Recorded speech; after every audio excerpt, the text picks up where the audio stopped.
Simulan natin ang ating pagdiriwang sa ngalan ng Ama at ng Anak at ng Espiritu Santo. Sumayin niyo ang Panginoon. Hinahangyan ko po ang pamilya ni Pedro kung lumapit sa kanyang gabi, tatlo sa kanan, tatlo sa kaliwa. Ilalagay natin ang kasagitan ng Kristiyano sa kanya. Pag-idewan na ng kanyang muling pagsilang kay Kristo at ang dakilang karanalan ng anak ng Diyos. Ngayon naman, nilalagay natin ang muling pagkati Kristo, tandaan ang pagkatinig ng mga sa pag-ibig ni Kristo sa Kanya hanggang sa kanilang buhay. Papatong po natin ang Biblia. Sa buhay, si Pedro ay nagkulay-gulay sa Ebanghelyo ni Kristo. Ngayon ay pag-ibig siya ni Kristo ng mga salita at bibigay ng buhay kalalagyan. Susunod natin ang prosecutor. Sabihin niya, si Pedro ay sumanggap ng tanda ng krus na may magibahagi siya ngayon sa tagumpay ng Kristo laban sa kasalanan ng karapatan. Manatili po kayo sa inyong lugar habang binibisikan natin ang madulang tubig ang ating lima.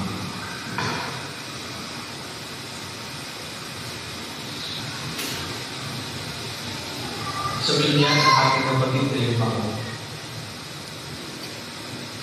ay namatay kasama ng Kristo at kasama rin niya ay umabot sa bagong buhay.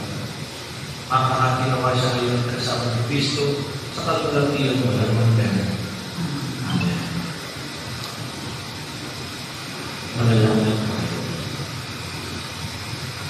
Ama namin makapangyarihan, ikaw ay maawain at mapagpatawad kay Ama. Kami lumulubog para may Pedro na yung ginawang na yung upang iyong makapilang.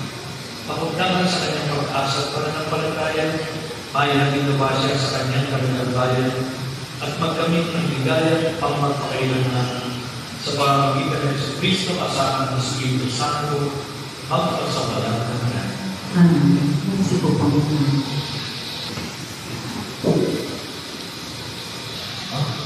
Ang sagot doon, why did God create us? Ang sagot doon ay to know Him, to love Him, and to serve our life.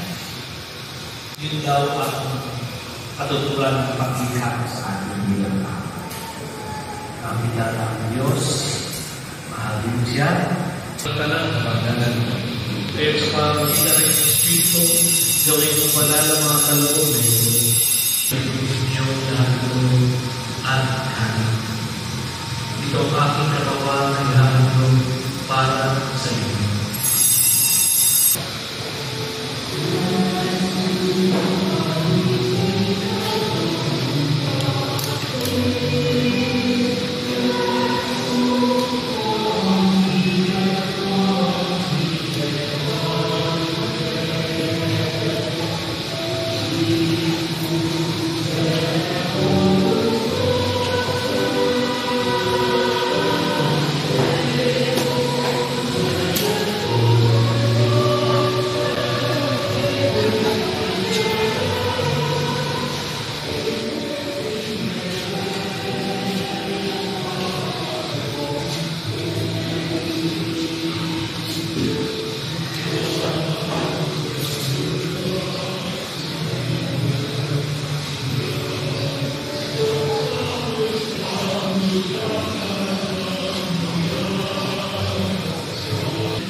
Pagdala ng kapayapaan ni Kristo sa lahat sa Diyos o buong bayan.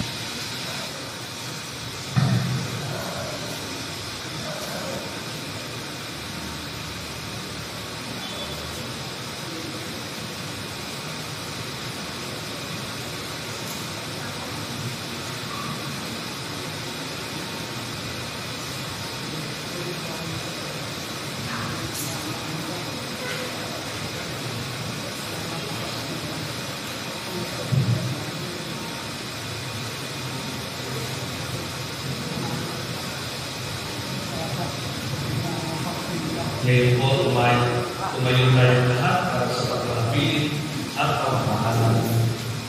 Sa bawat pagkalangin, ating itugon ang inyong namin kumanaw sa piling ng pamamahalan natin. Hindi na kumanaw sa piling ng pamamahalan. Mga ilang mga badal na lakas kalangitan, halika kayo ang samahan. Hindi na kumanaw sa piling ng pamamahalan. Si Kristo pag-aagay sa kanyang mangyang dalawang pagsuotin. Hindi namin pumalang sa piling po. Sa ilog na manatanggal kapayapaan kayo ng mga may pagkakagit na kapal. Hindi namin pumalang sa piling po. Mamanangin ang pagmahal na nakabili namin sa iyo sa Pedro na kumano sa buhay nito. Huwag mo siyang pagkakayaan. Pamanagin mo siyang buhay sa iyong piling. Alam-alam sa iyong awat ang ibig patawarin mo sa kanyang mga pagkukulang at nagawa ang pagkakasal na ng kanyang kainaan. Maraming ginawa siyang kaligaya sa iyong piling. Kasama ng iyong anak ng Espiritu Santo bakit sa wala ng kanya.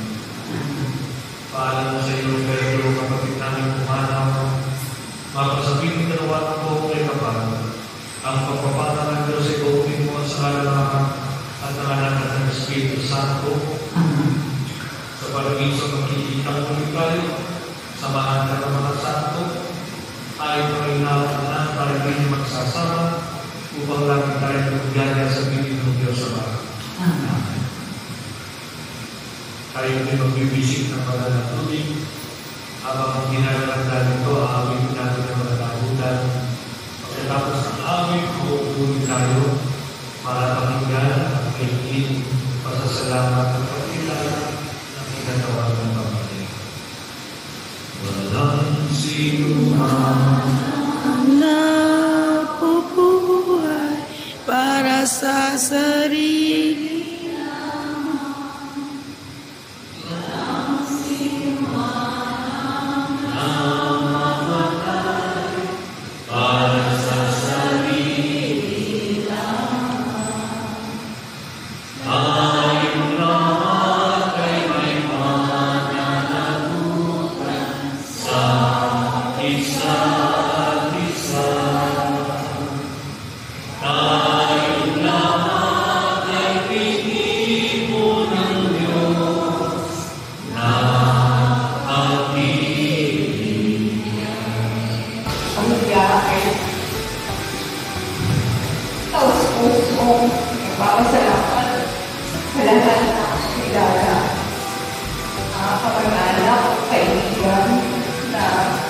sumama po sa amin, sumama po sa amin sa oras na aming pagdadalahati.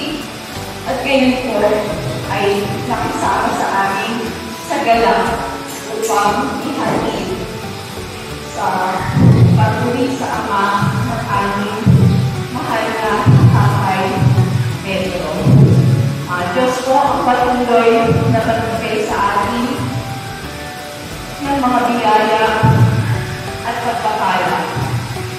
Maraming salamat po mula po sa ilalim ng aming mga puso at patuloy po tayong